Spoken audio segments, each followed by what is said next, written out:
Generator bast হয়ে গেছে।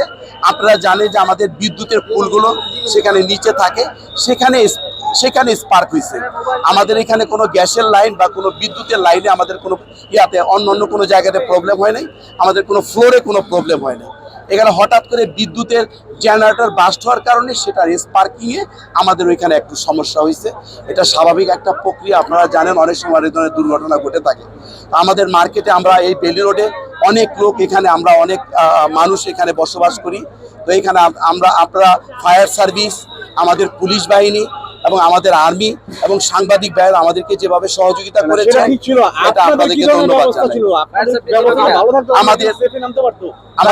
আমাদের প্রত্যেকটা জায়গাতে আমাদের এক্সিট আছে, আপনারা এটা দেখেছেন। এর আগেও যখন ফায়ার এখানে আরেকটা বিল্ডিংয়ে আগুন লেগেছিল, আমাদের এখানে অনেক কিছু দেখেছেন তারা। আমাদের এক্সিটের ব্যবস্থা আছে, আমাদের এখানে পানির ব্যবস্থা আমরা করে দিয়েছি ফায়ার সার্ভিসকে। সেখানে পুকুর থেকে এইখান থেকে পানির ব্যবস্থা করা হবে। না, এটা বাইরের থেকে কোনো আগুন না বা ভিতরের কোনো আগুন না। এটা হচ্ছে যে হঠাৎ করে এটা বিদ্যুতের ট্রান্সফরমার, বাইরের ট্রান্সফরমার বাস্ট হওয়ার কারণে সেখানে স্পার্কিং হয়েছে। এটাই ছিল হলো একটা মেইনলি একটা কারণ। আমাদের কোনো জেনারেটরে কোনো বাস্ট হয় না, আমাদের নিজস্ব জেনারেটর, বিল্ডিং এর কোনো জেনারেটর। আপনাদের কোনো ফায়ার ফাইটার টিম আছে বিল্ডিং এ? আমাদের ফায়ারিং এর জন্য তো আমরা অনুমোদন আছে আমাদের ফায়ার সার্ভিসে, সেটা ঠিক আছে। আমাদের এখানে সিকিউরিটি গার্ড আছে, এখানে সবকিছু আছে আল্লাহ। আপনাদের এত বড় বিল্ডিং, কতজন লোক থাকে এখানে?